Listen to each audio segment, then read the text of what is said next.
These are the 5 minerals we're going to break to see whether they exhibit cleavage or fracture. In the back we've got calcite, then quartz, then sulfur, then halite, and then muscovite. So we're going to break the calcite first. This is a steel plate. Here's the calcite. And we're just going to give it a light tap to see how it breaks. Notice we've got smaller pieces now of calcite, and take notice of their distinctive shapes. Also take note of how the calcite looked prior to breaking. Now we're going to break the quartz. Take note of how the quartz looked prior to breaking. It had nice 6 sides. And take a look now at the surface where it actually is broken.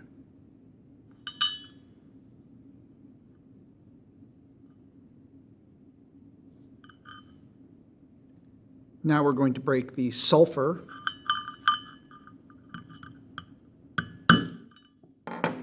Take note of how it looked prior to breaking, and also take note of the surfaces after it's broken. And be thinking about, did it exhibit cleavage or did it exhibit fracture? Now we're going to be tackling the halite. The halite oftentimes is confused with the calcite because it's a similar kind of milky white, also very similar in shape, but it's got very different chemical characteristics and physical characteristics. So take note of how it looks prior to breaking. It has a distinctive cubic-like quality. And now take note of how it looks post-breaking and how the mineral has exhibited either fracture or cleaving. That's the question. Does it exhibit fracture or cleaving? And finally, we have muscovite.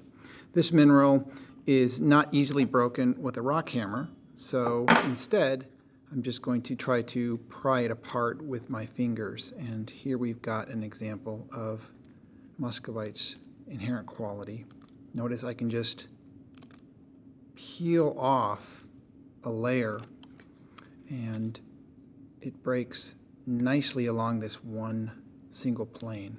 And I can keep trying to do that. Here's another layer. It's just peeling right off. And they come very thin. That's muscovite.